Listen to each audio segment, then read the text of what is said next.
Good morning दोस्तों, आप सभी लोगों का मेरे YouTube channel Uttarakhand online classes में हार्दिक स्वागत है। जैसे कि आप लोगों को पता है कि कल हमने एलटी समवर्ग की 2011 का जो पेपर था उसको हमने सॉल्व भी किया। उसी क्रम को आगे बढ़ाते हुए आज मैं आपके सम्मुख से परवक्ता ड्राइंग का पेपर लेके आया हूँ जो 2017 में हुआ था।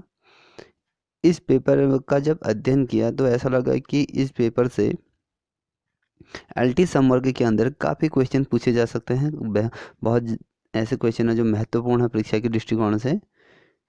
आइए स्टार्ट करते हैं हम। आज का पेपर परवक्ता समवर्ग का पेपर है, 2017 का है।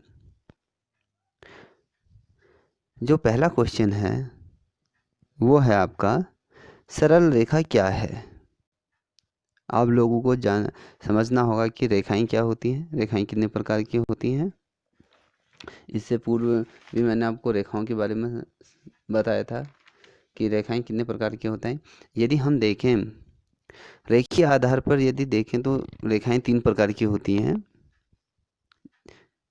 सरल गति रेखा होती है, कोणीय गति रेखा होती है और लहरदार गति रेखा होती है। अब रेखाएं किस प्रकार से खींची जाती हैं, सर्वप्रथम मुझे समझना होगा। यदि हम कोई रेखाएं खींचते हैं तो वो लंबवत रेखा के अक्षांश की तरफ खींचते हैं और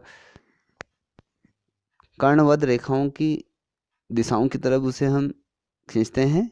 और वक्र रेखा जिसे लहरदार रेखाएं कहते हैं, हम यदि हम कोई लंबवत रेखा खींचें किसी धरातल पर, किसी के समतल एकदम पैरेलल यदि हम रेखाएं खींचते हैं तो वो एक शीट पे खींचते हैं। और यदि हम बात करें कोणीय रेखाएं तो वो क्या होती हैं, वो आड़ी तिरछी रेखाएं होती हैं। और लहरदार जो गति द्वारा जो रेखाएं होती हैं वो जिस प्रकार से पानी का बहाव होता है, टेढ़ी मेढ़ी रेखाएं उसका द्योतक होता है। ये क्वेश्चन कह रहा है कि सरल रेखा क्या है। इसमें जो पहला पॉइंट दे रखा है, दो बिंदुओं के बीच की दूरी कम से कम दूरी, ये नहीं हो सकता है। और जो बी ऑप्शन है, हाथ द्वारा खींची गई रेखा, ये भी नहीं है क्योंकि हाथ द्वारा रेखा ये भी नहीं है। ठीक है, यदि हम हाथ से रेखा खींचते हैं, हम किसी धरातल पर या पृष्ठ पर रेखा खींचते हैं तो ये भी नहीं है।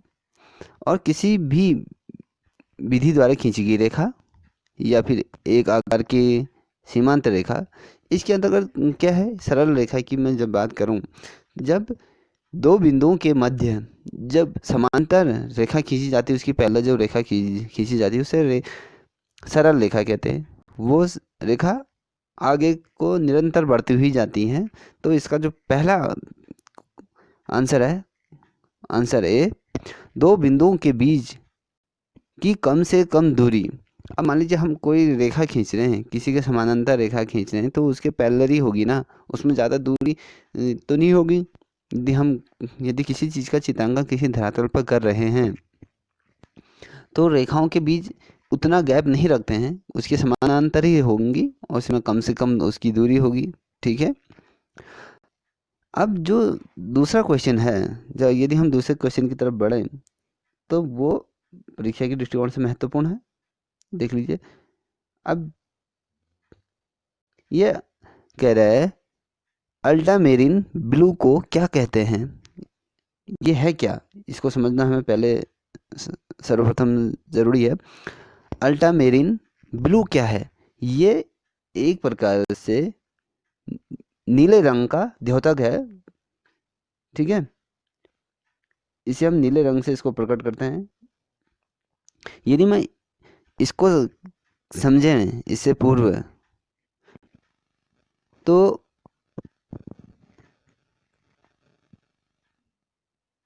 इसके अंतर्गत जो आता है, जो इसका जो कोबाल्ट ब्लू है ये भी इसके अंतर्गत नहीं आता है। एल्यूमिनियम ऑक्साइड ये भी नहीं है। और टेरावाट जो है ये भी नहीं है। जो इसका डी ऑप्शन है, लेपिस लाजुली, ये इसका राइट आंसर है। यदि हम इसकी व्याख्या करें, ये सर्वप्रथम पहले जमाने में क्या होता था, नीले रंग को बनाने के लिए तो खदानों से जो पहले खदानों में जो काम होता था, तो खदानों से निकलने वाला बेशकीमती जो पत्थर होता था जिसे लाजूली कहा जाता था,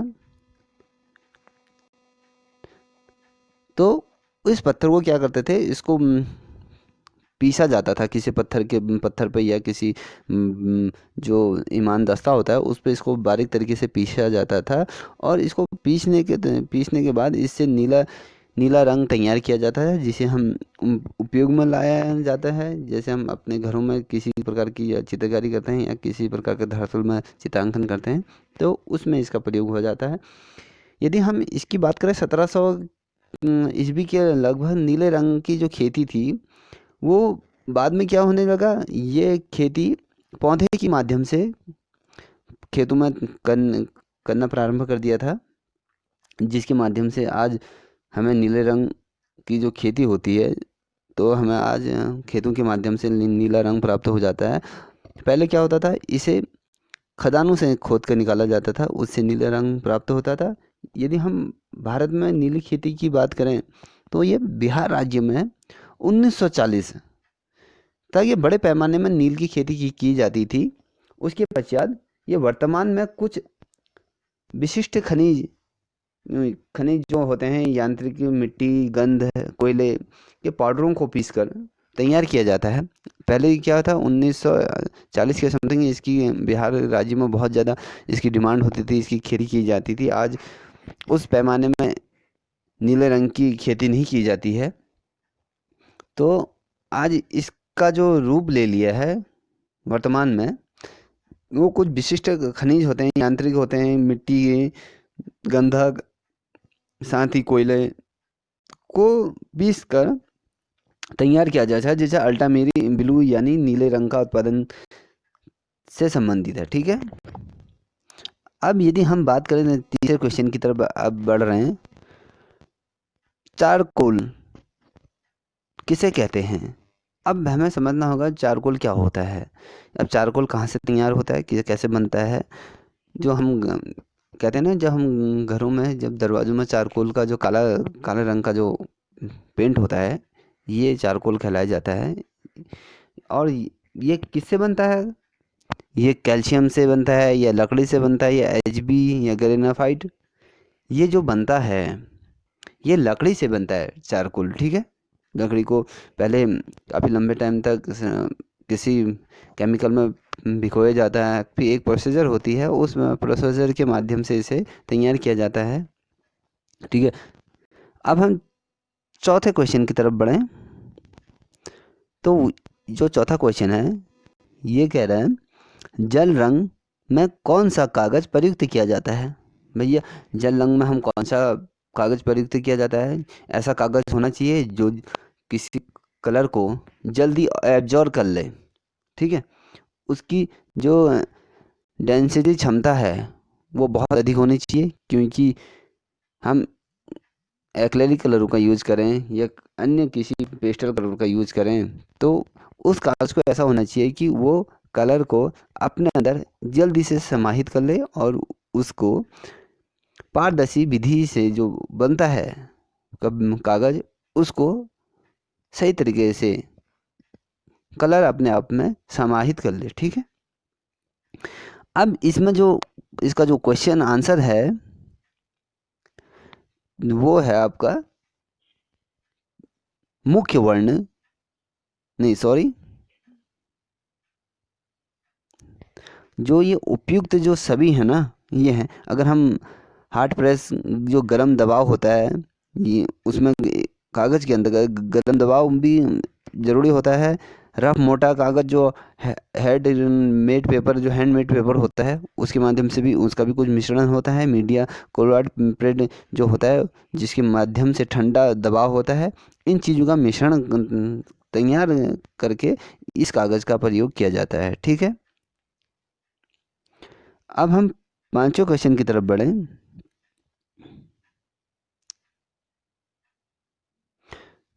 तो उसमें कह रहा है कि वर्ण चक्र के सामने आमने सामने के रंग को क्या कहते हैं?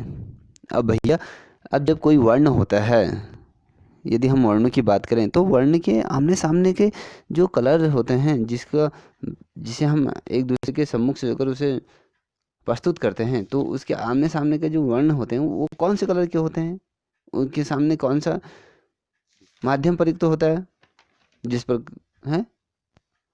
वो होता है आपका मुख्य वर्ण, जिसमें प्रमुखता, जिस कलर की जो प्रमुखता, जिस वर्ण की जो प्रमुखता होती है, वो उसका देवता, उसको बनाया जाता है। ठीक है, अब छठे क्वेश्चन की तरफ बढ़ते हैं। ये कह रहा है कि खनिज रंगों में बंधक मिला होता है। अब ये है क्या? जो खनिज रंग जो हमें प्राकृतिक तौर पर जो रंग प्राप्त होते हैं, तो हम उन्हें खनिज रंग कहते हैं। इसमें किसी प्रकार का रासायनिक चीज़ों का प्रयोग नहीं किया जाता है।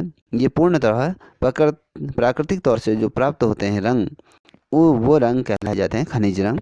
अब ये कह रहा है कि खनिज रंगों में बंधक मिला होता है।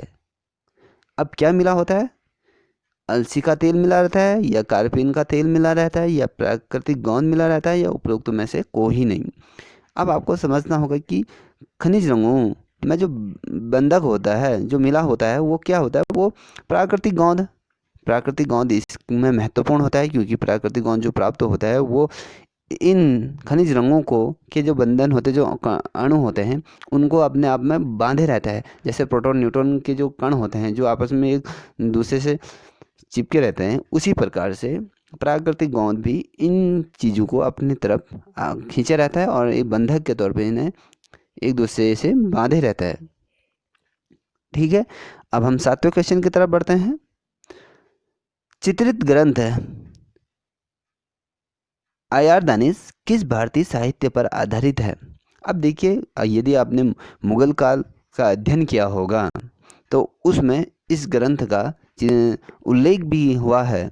ठीक है, अब ये चित्रित ग्रंथ कह रहा है। अब हमें कोई ऐसा ग्रंथ होगा, अब ग्रंथ के मतलब ग्रंथ क्या होते हैं, पहले सर्वप्रथम हमें ये क्लियर होना चाहिए। जैसे महाभारत, रामायण, ये चीज़ें क्या हैं? ग्रंथ हैं। अब ये कह रहा है इसी प्रकार से चित्रित ग्रंथ है आयारदानिश किस भारतीय साहित्य पर आधारित है? ये जो ग्रंथ है किसी न किसी पर आधारित होगा, या तो फिर पंचतंत्र पर होगा, या रामायण पर होगा, या महाभारत पर होगा, या नल दमयंती पर आधारित होगा। इनमें से कौन सा है, हमें ये पता करना है।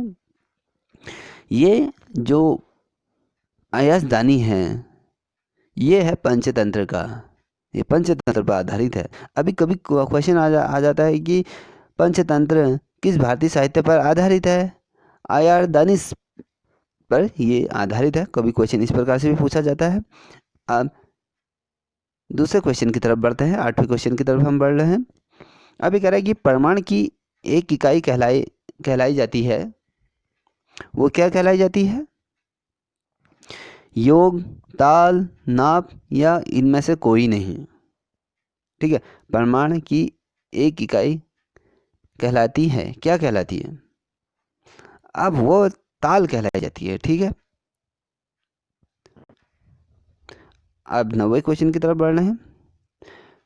वर्ण या आयत, समझ लीजिए कह क्या रहा है क्वेश्चन। वर्ग या आयत के त्रिआयामी रूप से कौन सी आकृति बनती है? जो वर्ग है और आयत से जो त्रिआयामी डायग्राम जो बनता है, वो किस रूप में, किस आकृति में बनता है, ये पूछ रहा है।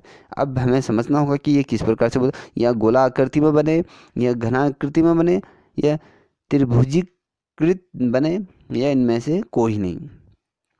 ठीक है, अब जो ये बनेगा ये घना आकृति में बनेगा, क्योंकि घन का क्षेत्र सघन होता है और इसके अंतर्गत जो वर्ग है, जो आयत है, वो त्रिआयामी तौर पे इसको प्रदर्शित करता है। ये घन आकृति के तौर पे इसे हम प्रदर्शित करते हैं। ठीक है दोस्तों, अब जो 10वें क्वेश्चन की तरफ जब हम बढ़ें तो ये क्या कह रहा है?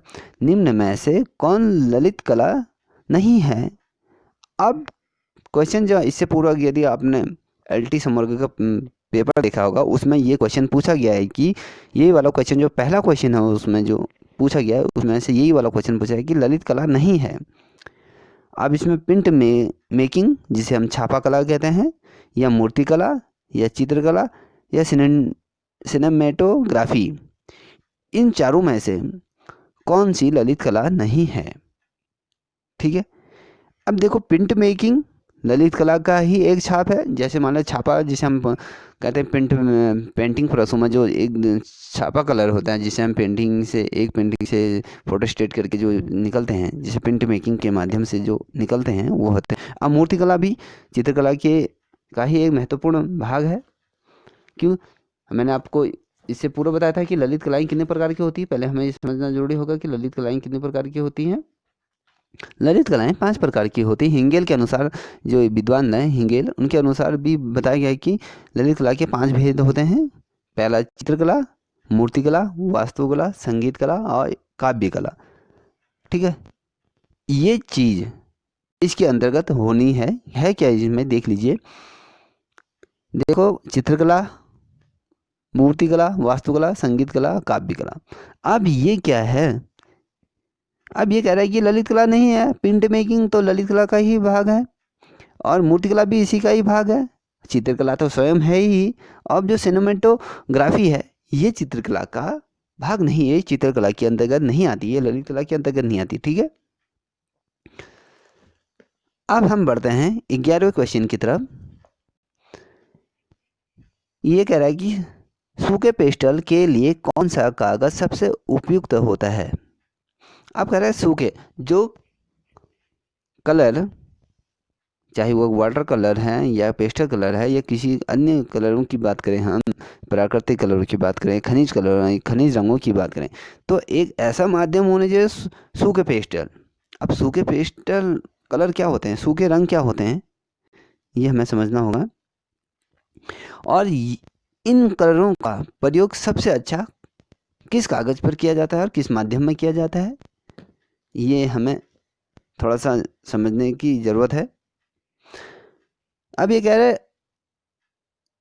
रंजित कागज या सफ़ेद कागज या रफ कागज या ट्रेसिंग कागज, जिसे हम ट्रेसिंग करते हैं, एक के ऊपर एक रख के जो दूसरे की हम फोटो निकालते हैं। मान लीजिए हमने ट्रेसिंग पेपर के ऊपर से कोई चीज़ रखी, हमने कोई कागज़ के ऊपर से ट्रेसिंग करना है, हम किसी ड्राइंग को ड्रॉ करके हम दूसरे पेपर में से छाप लेते हैं, उसे ट्रेसिंग पेपर कहते हैं। और रफ कागज़, अनुमान आप सभी लोग जानते होंगे कि रफ कागज़ क्या होता है। और सफ़ेद कागज़, वाइट कलर का जो कागज़ होता है A4 पेपर, उसे वाइट कागज़ कहते हैं। और रंजित जो कागज़ होता है वो रंग बिरंगा कागज़ होता है।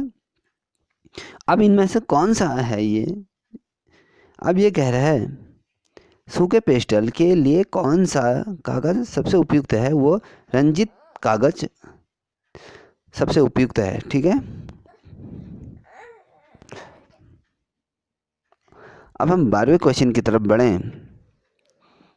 ठीक है, अब द्विआयामी चित्र तल पर चित्र बनाते समय तीसरे आयाम को बनाने के लिए विशेष विधि का प्रयोग किया जाता है। अब ये कह रहा है द्विआयामी 2D, जिसे हम आज के डेट में 2D कहते हैं, और 3D जिस प्रकार से ये तीसरे आयाम का पेपर जो 3D के तौर पर। अब कह रहा है द्विआयामी चित्र तल पर चित्र बनाते समय तीसरे आयाम को बनाने के लिए किस विशेष विधि का प्रयोग किया जाता है? ये हम कोई पेंटिंग बना रहे हैं या किसी व्यक्ति विशेष का पोर्ट्रेट बना रहे हैं या मान लीजिए कुछ भी बना रहे हैं, तो किसी चित्र में द्विआयामी जो चित्रांकन कर रहे हैं तो उसका जो तीसरा आयाम है तो उसको प्रदर्शित करने के लिए कहते हैं ना, घन के कितने पृष्ठ होते हैं, वो घन के 3 पृष्ठ होते हैं। अब चौथा पृष्ठ क्यों नहीं दिखाई देता है? क्योंकि आकृति इतनी सघन होती है कि हमें उसके क्या दिखाए जाते हैं, सिर्फ 3 पृष्ठ दिखाई देते हैं। उसी प्रकार से हमें इसमें भी देखना है कि ये इसमें से कौन सा इसका उत्तर सही है। अब जो इसमें जो कह रहा है परिप्रेक्ष्य प्रणाली के अंतर्गत हम इस विधि का प्रयोग इसके अंतर्गत करते हैं, ना कि हम दैवीय विभाजन के अंतर्गत भी इसे नहीं रखते हैं। संपादिकता का सिद्धांत जो होता है उसके अंतर्गत भी नहीं है। स्वर्ण विभाजन का जो सिद्धांत है वो अलग ही है। तो इसके अंतर्गत जो परिप्रेक्ष्य प्रणाली है हम उसे इसका जो राइट आंसर है वो परिप्रेक्ष्य प्रणाली है। अब 13वें क्वेश्चन की हम तरफ बढ़ रहे हैं। आप सभी लोगों को पता होगा कि ये सभी लोगों ने पढ़ा होगा कि विष्णु धर्मोत्तर पुराण के अनुसार मुख्य वर्ण कितने और कौन कौन से हैं। देखिए, ये परीक्षा के दृष्टिकोण से महत्वपूर्ण है। कई बार ये क्वेश्चन आगामी परीक्षाओं में पूछा गया है। इसको आप अच्छी तरीके से अध्ययन करें इसका। अब कह रहा है कि विष्णु धर्मोत्तर पुराण क्या है। पहले तो हमें ये समझना होगा विष्णु धर्मोत्तर पुराण को कितने खंडों में विभाजित किया गया है, कितने इसके जो वो हैं। अब मैं बात करूं विष्णु धर्मोत्तर पुराण के, तो ये खंड 3 के अध्याय 35 से लेकर 43 तक के चित्र सूत्रम प्रकरण के अंतर्गत इसको रखा गया है। ठीक है, अब इसमें कौन सा राइट आंसर है इसमें। अब मान लीजिए हम इसको ये देखे हैं दो रंगों की बात करें हम, लाल और पीला। 3 रंगों की यदि हम बात करें, लाल पीला और काला, ये भी नहीं हो सकता है। और जो सी ऑप्शन है 4, लाल पीला हरा और काला, ये भी इसके अंतर्गत नहीं है। जो इसका जो राइट आंसर है वो है आपका डी 5। देखिए, पीला, लाल, हरा, सफ़ेद और काला इसके अंतर्गत समायोजित होते हैं विष्णु धर्मोत्तर पुराण के अंतर्गत। ठीक है, विष्णु धर्मोत्तर पुराण के अनुसार मुख्य वर्ण कितने और कौन कौन से हैं। अब पहले तो ये पूछ रहा है कि मुख्य रंग कौन कौन से हैं, वो भी विष्णु धर्मोत्तर पुराण के अंतर्गत। अब वो इसका मुख्य वर्ण 5 प्रकार के होते हैं। ये पीला, लाल, हरा, सफ़ेद और काला इसके अंतर्गत लिए जाते हैं। और ये विष्णु धर्मोत्तर के जो खंड तृतीय के अध्याय 35 से लेकर इसको जो 43 तक के अंतर्गत ये समायोजित होते हैं। इसके अंतर्गत इन रंगों का वर्णन किया गया है और इन्हें अब कहते हैं, या तो हम वर्ण जो होते हैं ये की उत्पत्ति भी प्रकाश से मानी जाती है, तो प्रकाश का ही स्वरूप होते हैं ये। ठीक है, अब 14वें क्वेश्चन की तरफ हम बढ़ रहे हैं। ठीक है, आप मेरे साथ इसे नोट करते भी जाइएगा, अपनी नोटबुक में से तैयार करते भी जाइएगा। डिजाइन की रचना में ज्यामिति का प्रयोग क्यों किया जाता है। यदि हम कोई डिजाइन बना रहे हैं, अभी कह रहे हैं उसमें डिजाइन को ज्यामितीय तौर पे क्यों प्रदर्शित किया जाता है। अब हमें ये समझना होगा कि ज्यामिति का भी अपने आप में बहुत महत्वपूर्ण स्थान रहा है। और आज कालांतर तक, आज वर्तमान समय की बात करें तो ज्यामिति और डिजाइन दोनों ही एक दूसरे के पैरेलल ही चलते हैं। यदि हम टेक्सटाइल डिजाइन की बात करें या किसी अन्य तरीके के डिजाइन की बात करें जिसमें डिजाइनिंग की जाती है, या कंप्यूटर के माध्यम से की जाती है, या स्वयं हाथों के माध्यम से अगर किसी चीज़ की हम डिजाइनिंग कर रहे हैं, तो उसमें ज्यामिति का भी उपयोग करें। ज्यामिति उपकरणों का हम उपयोग करते हैं। ज्यामिति का एक तौर पे इसका हम, ये दोनों क्या होते हैं, डिजाइन और ज्यामिति, ये साथ साथ चलते हैं। ठीक है, और जो इसका उत्तर है मैं आपको बताता हूँ। अब ये कह रहा है डिजाइन की रचना में ज्यामिति का उपयोग क्यों किया जाता है। देखिए, समझिए क्यों किया जाता है। सौंदर्य के लिए बिल्कुल नहीं किया जाता है। निश्चित आकार देने के लिए बिल्कुल नहीं किया। सरलीकरण के लिए नहीं किया जाता है। इनमें से कोई नहीं है। ठीक है, अब डिजाइन और ज्यामिति एक ही तरीके के हैं। यदि हम डिजाइन करें, ज्यामिति, इनका हम प्रयोग एक दूसरे से करते हैं, मगर हम किस माध्यम से करते हैं वो अलग चीज़ है। सौंदर्य के तौर पे नहीं करते हम इसको, और निश्चित आकार देने के लिए बिल्कुल भी नहीं करते, सरलीकरण के लिए भी नहीं करते। इनमें से कोई नहीं है। ठीक है,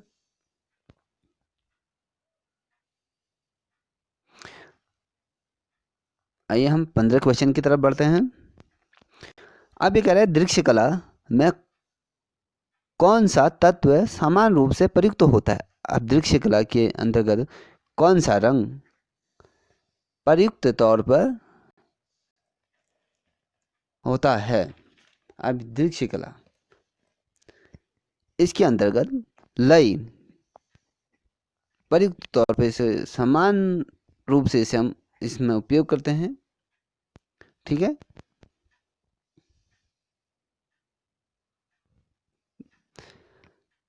अब बात करें हम महिला ग्राफिक डिजाइनर।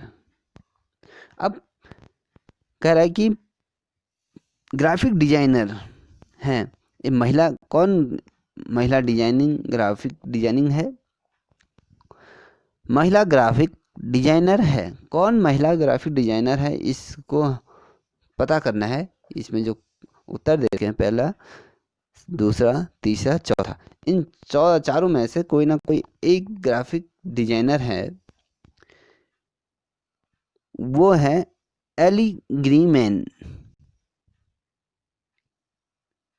एबी ग्रिकमैन, ये महिला ग्राफिक डिजाइनर हैं। अब हम 17वें क्वेश्चन की तरफ बढ़े। ये कह रहा है प्लेटो ने आकृति के कितने और कौन कौन से भेद बताए हैं। अब प्लेटो द्वारा अलग अलग समय पर कला को परिभाषित किया गया है और इसमें इन्होंने अपने कई प्रकार से तथ्य रखे हैं। अब प्लेटो ने जो कला को दो भागों में विभाजित किया है, वो कहते हैं कि कला सौंदर्य के दो भेद होते हैं, जिसमें परम सौंदर्य और संबंध युक्त सौंदर्य इसके अंतर्गत रखते हैं, प्लेटो ये कहते हैं। और इसमें कौन सा आंसर सही है, ये बताना आपको आवश्यक है। अब प्लेटो ने आकृति के कितने और कौन कौन से भेद बताए हैं। वो कह रहा है कि दो, सापेक्ष और निरपेक्ष, दो भाग इसको बताया। जैसे मैं कह रहा हूँ कि परम सौंदर्य और संबंध युक्त सौंदर्य के तौर पे उन्होंने जो बताए हैं, वो भी इसी के पैरेलल घूमते हैं। और प्लेटो द्वारा जो दो भेद बताए गए हैं, सापेक्ष और निरपेक्ष, यदि हम किसी चित्रांकन को कर रहे हैं तो या तो अच्छा बनेगा या बुरा बनेगा, या सापेक्ष मतलब या तो उसके सकारात्मक परिणाम होंगे, या निरपेक्ष या उसके नकारात्मक परिणाम होंगे। ठीक है। अब 18वें क्वेश्चन की तरफ हम बढ़ रहे हैं। ये कह रहे हैं दो रंगों को कोमलता से कैनवास पर तुलिका से मिश्रित करने की विधि को कहा जाता है। पुनः मैं क्वेश्चन को रिपीट कर रहा हूँ। दो रंगों को कोमलता से कैनवास पर तुलिका से मिश्रित करने की विधि को क्या कहते हैं। ठीक है, विधि को क्या कहते हैं। अब हैचिंग बिल्कुल नहीं की जाती, हैचिंग उसके अंतर्गत गवास बिल्कुल नहीं किया जाते, वॉशिंग उसके अंतर्गत नहीं। अब वेल्डिंग अवश्य की जाती है। ठीक है, जब दो रंगों को कोमलता से कैनवास पर यदि तुलिका द्वारा जो मिश्रण किया जाता है तो उसे वेल्डिंग के माध्यम से उस विधि द्वारा उसको लगाया जाता है। अब 19वें क्वेश्चन की तरफ हम बढ़ रहे हैं। उत्कीर्ण सतह में स्याही भर छापने की क्रिया क्या कहलाती है। पुनः मैं क्वेश्चन रिपीट कर रहा हूँ, आप लिख लीजिएगा। उत्कीर्ण सतह में स्याही भरकर छापने की क्रिया कहलाई जाती है। अब इसमें एचिंग, स्क्रिंग, लेपिनोग्राफी, इटेलिंग ओ, ये जो चार देर के हैं, इनमें से कौन सा है ये आपको बताना है। इसमें अगर है इंटेलियो, ये जो डी वाला कोई आंसर है, ये इसका राइट आंसर है। ठीक है, अब हम 20वें क्वेश्चन की तरफ बढ़ रहे हैं। एटीन्स क्या है।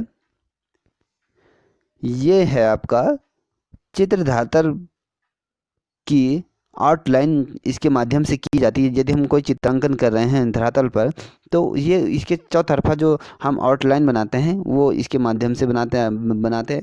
और चित्र माध्यम से तो वो चीज़ अलग हो जाती है, और चटपा चपटा ब्रश वो हम उसे अलग तौर पे उसे प्रयोग करते हैं। यह चित्रकला शैली, उस शैलियों का तो इसमें कई प्रकार से रोल है नहीं। ठीक है,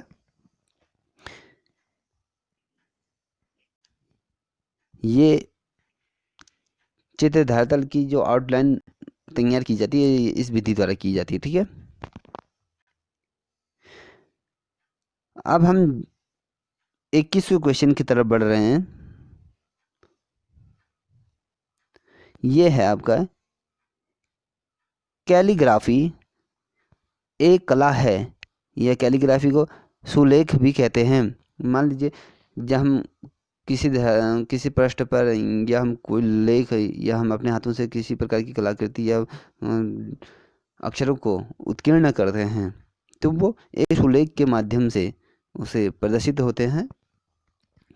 अब ये कह रहा है कैलीग्राफी एक कला है। अब कौन सी कला है ये हमें बताना है। इसके अंदर ड्राइंग की या संयोजन की या मुद्रा की या लेखन की, इनमें से कौन सा है। अब मान लीजिए ड्राइंग के अंतर्गत ये नहीं आएगी, संयोजन अलग चीज़ हो जाती है, मुद्रा अलग चीज़ होता है, ये लेखन के अंतर्गत है। इसे कैलीग्राफी को हम लेखन के अंतर्गत लेते हैं। ठीक है, अब नाइट्रिक एसिड किस धातु में एचिंग के लिए प्रयुक्त होती है। 22वां क्वेश्चन है, नाइट्रिक एसिड किस धातु के लिए में एचिंग के लिए प्रयुक्त होती है। अब ये आपको बताना हो, जो अब मान लीजिए कॉपर, एल्यूमिनियम, लोहा, जिंक, इनमें से ये जिंक के लिए प्रयुक्त की जाती है। ठीक है, अब हम 23वें क्वेश्चन की तरफ बढ़ रहे हैं।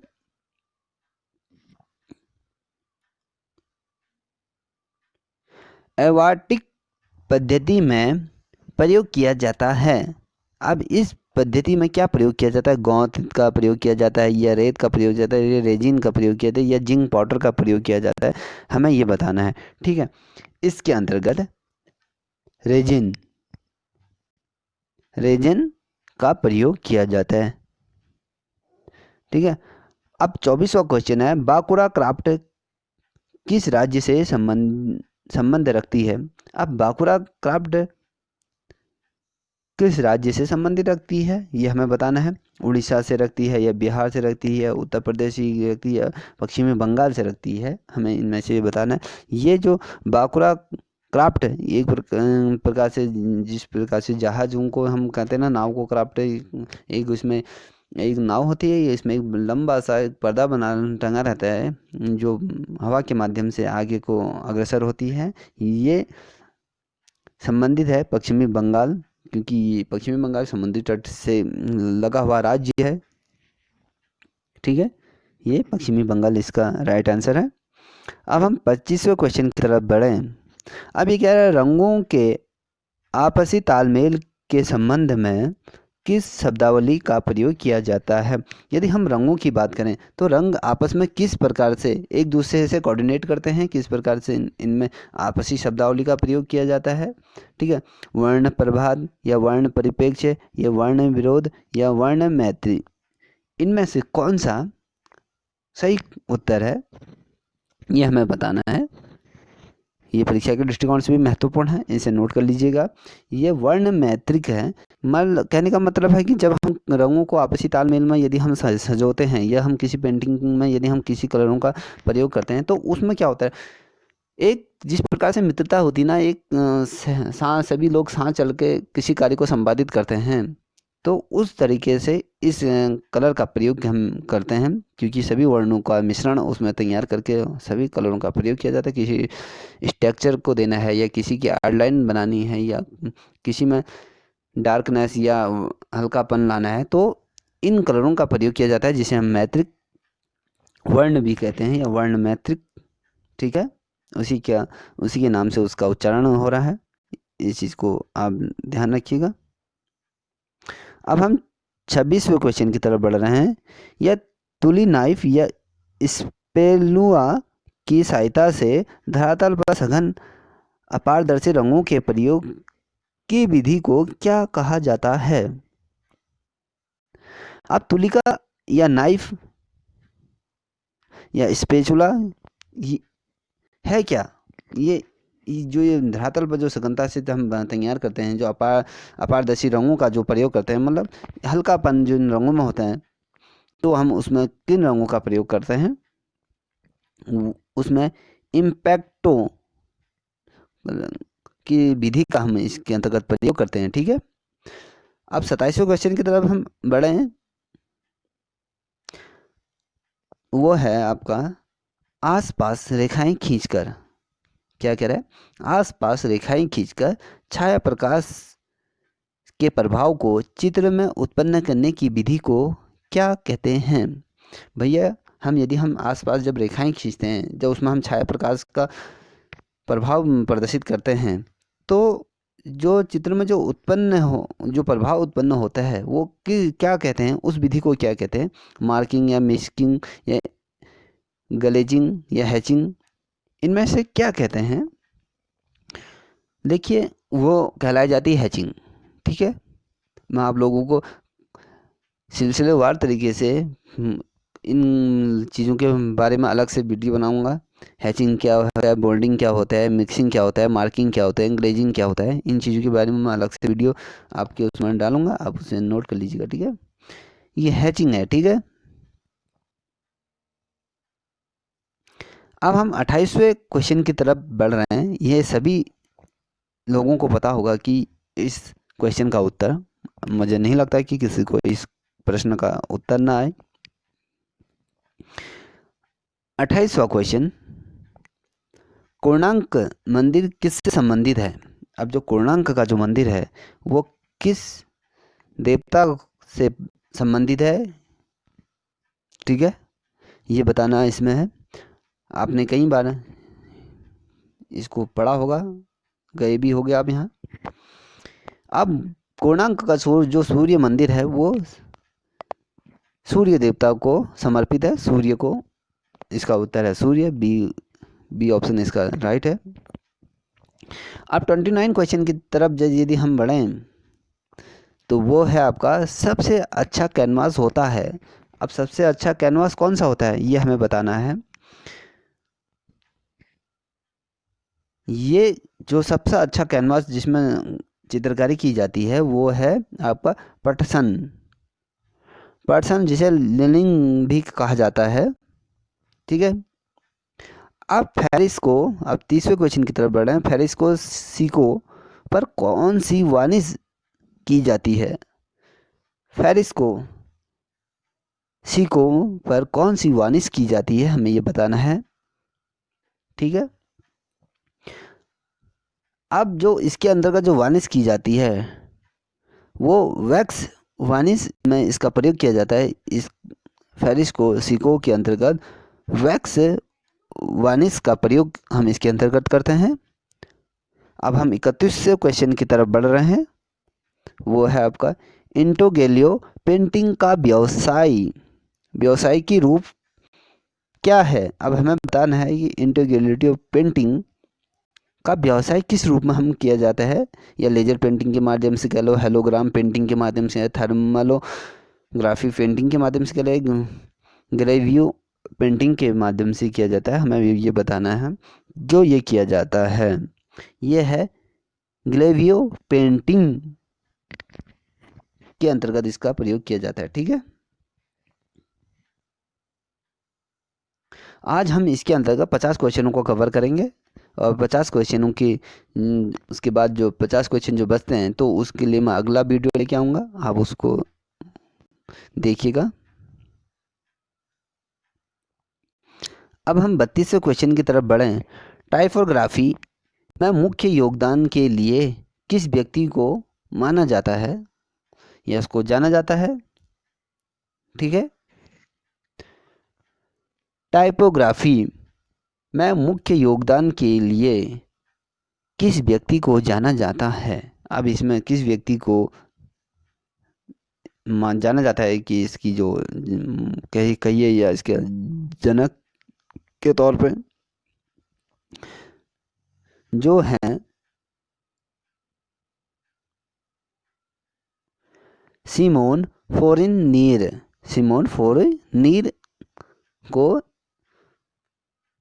टाइपोग्राफी के लिए जो मुख्य योगदान के लिए इन्हें जाना जाता है। अब हम 33वें क्वेश्चन की तरफ बढ़ रहे हैं। वो इनमें से कौन सी भित्ति चित्रण की विधि नहीं है। अब भित्ति चित्रण की विधि मतलब जो अजंता में जो भित्ति चित्रण मिले हैं, या जो बाद गुफाओं में, या जो संत वासलाओं की गुफाओं में जो हम भित्ति चित्रणों की बात करते हैं, जो पंचमणि में से कहते हैं कि भारत में जो इतिहासकारों के अनुसार जो भित्ति चित्रण का जो सबसे प्रथम उल्लेख जो मिला है वो पंचमणि की गुफाओं में मिला है। पंचमणि के अंतर्गत उसको माना गया है। यदि हम ये इतिहासकारों का मानना है, यदि हम इसे पूर्व प्रागैतिहासिक काल की बात करें तो भित्ति चित्रण का जो प्रयोग प्राप्त हुआ है वो आपका अजंता की गुफाओं से, वहाँ पर भित्ति चित्र सबसे अधिक मात्रा में प्राप्त हुए हैं। वहाँ पर भित्ति चित्र जिसमें ये जो अजंता की जो चीज़ें हैं वो बौद्ध को समर्पित है। वहाँ पर बौद्ध जी का जो चित्रांकन हुआ है, जो उस भित्ति चित्रण में भी उसके चित्रांकन किया गया है, जिसमें बहुत खूबसूरत तरीके से दीवारों पर जो भित्ति चित्रण किया गया है। अब ये कह रहा है इनमें से भित्ति चित्रण की विधि नहीं है कौन सी, बोनेस्को फ्रेस या सैफो फ्रेस या टेम्परा या सेरीग्राफी, कौन सा इसके अंतर्गत नहीं आता है। वो सेरीग्राफी इसके अंतर्गत नहीं आती है। अब बूनो फेरिस्को या सैको फेरिस्को या टेम्परा, ये चीज़ें जो भित्ति चित्रण में इनका प्रयोग किया जाता है, मगर सेरीग्राफी का प्रयोग इसके अंतर्गत नहीं किया जाता है। ठीक है, अब हम 34वें क्वेश्चन की तरफ बढ़ते हैं। पोएम्बई किसके लिए प्रसिद्ध है। पोएम्बई किसके लिए प्रसिद्ध है, वो है आपका, इसमें से बताना है। जो चार ऑप्शन दे रखे हैं इनमें से बताना, उत्कीर्ण आकृतियों के लिए प्रसिद्ध है, या वस्तुओं के लिए प्रसिद्ध है, या भित्ति चित्रों के लिए प्रसिद्ध है, या संगमरमर की मूर्तियों के लिए प्रसिद्ध है। ये जो प्रसिद्ध है वो भित्ति चित्रों के लिए प्रसिद्ध है। ठीक है, ये भित्ति चित्रों के लिए प्रसिद्ध है। अब हम 35वें क्वेश्चन की तरफ बढ़ रहे हैं। 35वें क्वेश्चन में क्या पूछ रहा है ये जानना हमें बहुत ज़रूरी है। अब ये कह रहा है कि 35वें क्वेश्चन में जो पूछ रहा है, अब ये कह रहा है कि मैं प्रकृति को अनुकृत नहीं करना चाहता, मैं इसे पुनः सुसज्जित करना चाहता हूँ। ये किसने कहा है, आपको बताना है। जो ये शब्द कहे गए हैं किसके द्वारा किए गए हैं, इसमें ये आपको बताना है। पुनः मैं क्वेश्चन को रिपीट कर रहा हूँ। मैं प्रकृति को अनुकृत नहीं करना चाहता, मैं इसे पुनः सुसज्जित करना चाहता हूँ। ये किसने कहा है ये बताना है आपको। ये या फिर लियोनार्डो दा विंची द्वारा, या लियोनार्डो विंची, या मीरो, या गोया, या सेंजा। जो ये चित्रकार हैं, जो पाश्चात्य शैली के जो चित्रकार हैं, इनमें से किसके द्वारा ये शब्द कहे गए हैं, या ये मीरो द्वारा ये शब्द कहे गए। इसमें जो बी क्वेश्चन, जो इसका ऑप्शन बी है वो राइट है, मीरो द्वारा ये कहा गया है। ठीक है, अब हम बात करें 35वें क्वेश्चन की तरफ बढ़ रहे हैं। अब 35वां क्वेश्चन, भारतीय चित्रकला के षष्ठांगों का सही क्रम पहचानिए। अब हमें इसमें सही क्रम बताना है, ये बहुत महत्वपूर्ण है। ये परीक्षा के दृष्टिकोण से ये क्वेश्चन आ सकते हैं पेपरों में। अब भारतीय चित्रकला के षष्ठांगों का सही क्रम क्या है ये हमें बताना है, ये पहचानना है आपको। यह रूप, प्रमाण, लावण्य, योजना, पहला। दूसरा, प्रमाण, भाव, लावण्य, योजना, रूप भेद, ये भी नहीं हो सकता। और जो सी है, लावण्य न भाव, लावण्य, योजना, प्रमाण, रूप, ये भी नहीं है। पहले इसके अंतर्गत जो आता है आपको बताना है। अब इसको हमें क्या करना है, क्रम वाइज तरीके से इसको रखना है। देखिए, पहले आता है रूप, फिर आता है प्रमाण, फिर आता है भाव, फिर लावण्य, फिर लास्ट में जो आता है योजना आता है। हम किसी चित्र को पहले क्या रूप प्रदान करते हैं, फिर उसमें प्रामाणिकता प्रदर्शित करते हैं, फिर हम उसके अंदर में क्या करते हैं, जब वो पेंटिंग बनती है तो उसमें हम फिर भाव दर्शाते हैं। फिर क्या करें, लावण्य योजना, हम उसको पूर्ण तरीके से जो संपूर्ण चित्रपट को तैयार किया गया है, जो चित्रांकन को किया गया है, तो उसमें जो लावण्य योजना, उसका जो भाव विभूति जो चीज़ें प्रदर्शित होती हैं वो उसके अंतर्गत आती हैं। इसका जो 36वां जो क्वेश्चन है उसका सही आंसर जो है ऑप्शन ए इसका राइट आंसर है। अब हम 27वें क्वेश्चन की तरफ बढ़े, उससे पहले इन चीज़ों को आप नोट कर लीजिएगा, ठीक है। 27वां क्वेश्चन क्या कह रहा है, भारतीय चित्रकला के षष्टांगों का सही करने, सॉरी 27वें क्वेश्चन की बात कर रहा था मैं, ये हम 37वें क्वेश्चन की बात, ये कह रहा है कि चित्र शैली में लघु चित्रों बनना प्रारंभ हुआ, किस लघु, देखिए कहना क्या चाह रहा है, क्वेश्चन क्या पूछ रहा है, किस चित्र शैली में लघु चित्र बनने प्रारंभ हो गए। मगर जो छोटे छोटे जो चित्र बनने, जो लघु शैली, जिसे हम लघु शैली, जैसे हम कांगड़ा, ये चीज़ें हैं जो उपशैलियाँ बनी हुई हैं, जो लघु चित्र मतलब छोटे छोटे चित्रों का जो कोलाज तैयार होता है उन्हें लघु चित्र कहा जाता है। अब वो कैसे बनता है उसके बारे में बताना है। अब सर्वप्रथम जो लघु चित्र बने हुए हैं, चाहे वो दीवार पे या गुफाओं में बने हैं या कहीं अन्य स्थान पे बने हैं, ये हमें बताना है कि ये सर्वप्रथम किस जगह पे मिले हैं, बनना प्रारंभ हुआ। या अजंता की बात करें, या बाघ की बात करें, या प्राकृत की बात करें, या फिर यदि हम बात करें बंगाल स्कूल की, इनमें से किस स्थान पर ये सर्वप्रथम बने हैं, ये हमें बताना है, ठीक है। जो ये बने हैं, ये बने हैं आपके प्राकृतिक तौर पे जो प्राकृतिक, जो इसका क्वेश्चन ऑप्शन जो सी है, इसका एक ऑप्शन सी इसका राइट आंसर है, ठीक है। अब हम 39 क्वेश्चन की तरफ बढ़ रहे हैं, 39वें क्वेश्चन की तरफ बढ़ रहे हैं। वो है क्या, उसे देख लीजिएगा। ये है आपका, एक बार में रंग के प्रयोग द्वारा चित्र को पूर्ण करने की विधि कहलाई जाती है। जब हम कोई पेंटिंग बनाते हैं या उसमें हम एक बार में पूरा कलर जब हम कर देते हैं तो उसमें कौन सा कलर का प्रयोग किया जाता है, किस माध्यम से हम उसको कंप्लीट करते हैं, ये पूछ रहा है। अब हमें ये बताना है कि ये किस के माध्यम से होगा, ठीक है। अब आला प्राइमर, ग्लेचिंग, वाश या इम्पैक्टो, किस के जरिए से यदि हम कोई चित्रांकन करें तो उसको एक बार में पूरा चित्रांकन पूरा हो जाए, वो इसका जो ऑप्शन है, ऑप्शन ए राइट आंसर है, आला प्राइमर। आपने देखा होगा जब हम कोई चित्रांकन करने प्राइमर का जो हम प्रयोग करते हैं तो वो क्या होता है, प्राइमर चित्र की डेंसिटी को लंबे टाइम के लिए अपने आप में बांधे रहता है, उससे जो हम कलर करते हैं वो अधिक निखर के सामने आता है, वो लॉन्ग लाइफ आगे टाइम तक बहुत लंबे समय तक वो चलते हैं। इससे क्या होता है, जब हम किसी आला प्राइमर की जब हम परत लगाते हैं तो वो जल्दी तरीके से सूख जाता है। और जो ये इसके जो मान लीजिए हम कैनवास पे करें, किसी चीज़ में करें, ये क्या होता है, उनके जो बीच जो छिद्र होते हैं, जो गैप होते हैं, उनको अपनी ओर खींच लेता है।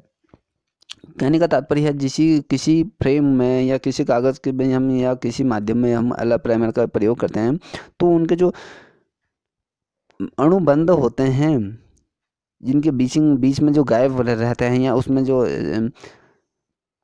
क्या बोलते हैं खुरदरापन हो जाता है, तो उस चीज़ को दूर करने के लिए आला प्राइमर का हम पहले प्रयोग करते हैं। उससे क्या होता है, किसी फ्रेम को वो अपनी तरफ पूरी तरीके से कस लेता है।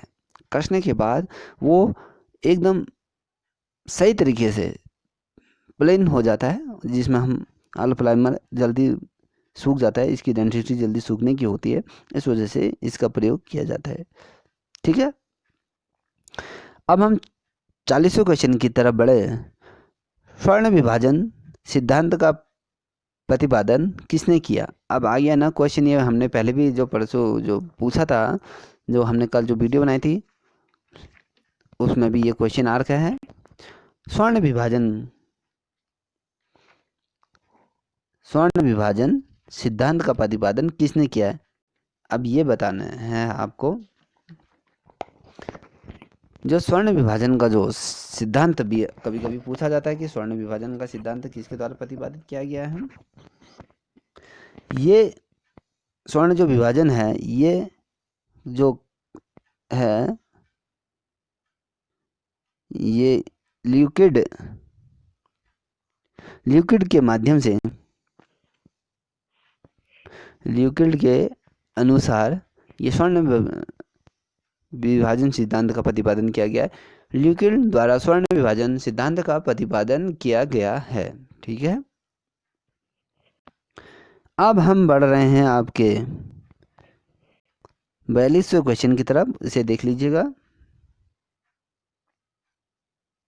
अब 42वां क्वेश्चन कह रहा है कि निम्न में से कौन रूपरत कला नहीं है? अब रूपरत कला कौन नहीं है? हमने इसको आपको हमने कल भी बताया था कि रूपरत कला किसके अंतर्गत नहीं आती है।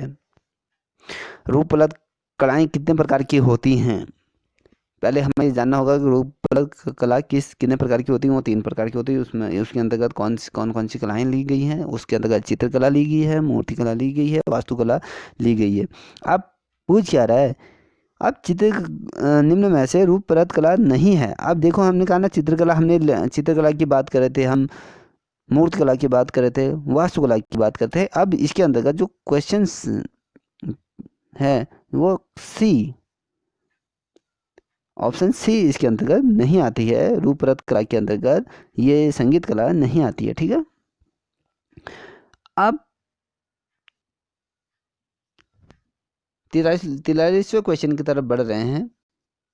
ये कह रहा है कि सौंदर्य शास्त्र के पिता कौन थे? अब सौंदर्य शास्त्र के पिता कौन थे? अब सौंदर्य शास्त्र का एक नया वीडियो लेके आने वाला हूँ मैं, आप उसे भी देख लीजिएगा।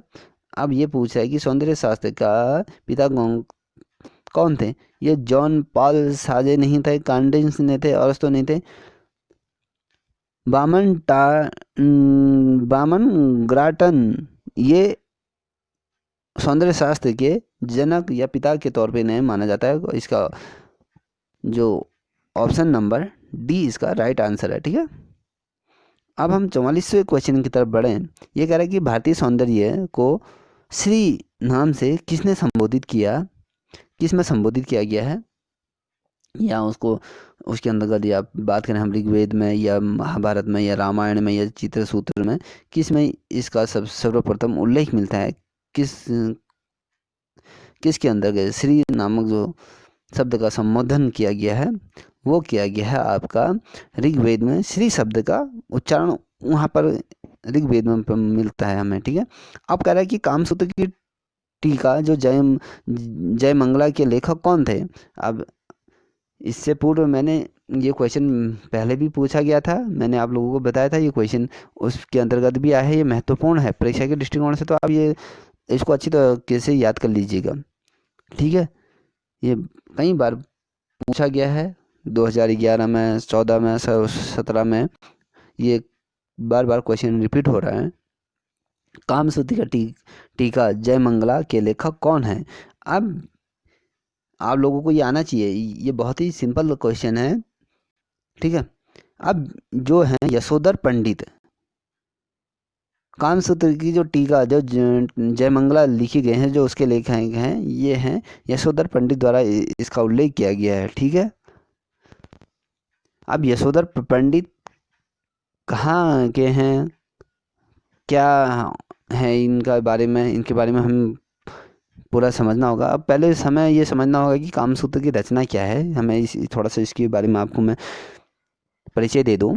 कामसूत्र का जो रचना काल रहा है वो 671 ईसा पूर्व से 312 ईसा पूर्व, या कहें हम 200 ईसा पूर्व, विभिन्न विद्वानों द्वारा इनको 3 तरीके से विभाजित किया गया है। कोई कहता है कि 671 के आसपास, या कोई कहता है 312 की ईसा पूर्व, कोई बोलता है इसे 200 ईसा पूर्व के अंतराल में इसको माना जाता है। अलग अलग मत दे दिए हैं। और जो यशोधर पंडित हैं वो जयपुर के जो राजा जयसिंह प्रथम हैं उनके सभा युक्त रहे हैं ये। अब चित्रसूत्र की बात करें, चित्रसूत्र का जो अनुवाद किया गया था तो वो कपिला वात्सल्य द्वारा इसका अनुवाद भी किया गया था। ठीक है, अब जय मंगला यशोधर पंडित द्वारा उसको रचित किया गया है। ठीक है, अब हम 46वें क्वेश्चन की तरफ बढ़ रहे हैं। भाव के कितने भेद होते हैं? महत्वपूर्ण क्वेश्चन, परीक्षा की दृष्टिकोण से महत्वपूर्ण क्वेश्चन है। आप ये नोट कर लीजिए। जैसे भाव, ठीक है, क्या होते हैं? अनुभाव के कितने भेद होते हैं, कितने भेद बताए गए हैं? ठीक है, 46वां क्वेश्चन है, इसके 4 भेद बताए गए हैं। अनुभाव के कितने भेद बताए गए हैं? अनुभाव के 4 भेद बताए गए हैं। ठीक है, उन्हें आप देख लीजिएगा कौन कौन से हैं। यदि मैं बात करूं उसके अंतर्गत रूप रेखा, रूप, तान, अंतराल इत्यादि चीज़ें इसके अंतर्गत समायोजित होती हैं।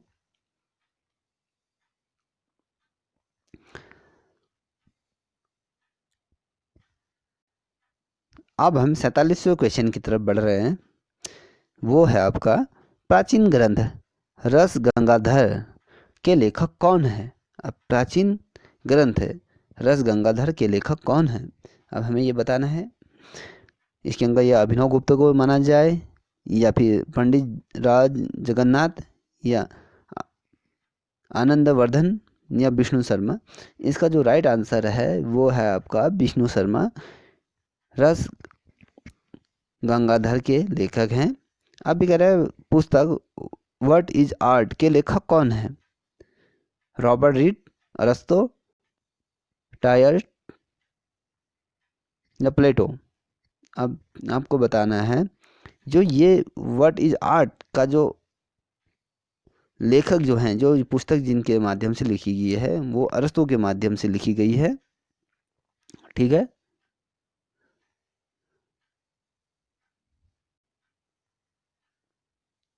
अब 49 क्वेश्चन की तरफ बढ़ रहे हैं। वो कुंतक ने किस सिद्धांत को प्रतिपादित किया?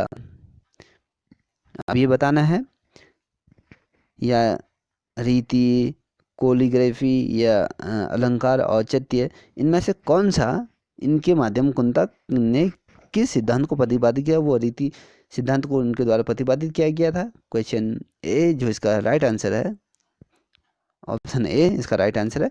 अब नाट्य शास्त्र के प्रवक्त आचार्य कौन है? अब ये बताना है आपको, भरत मुनि है, या यशोधर पंडित है, या लामा तारानाथ है, या भृहरि है। इनमें से कौन इसके आचार्य हैं?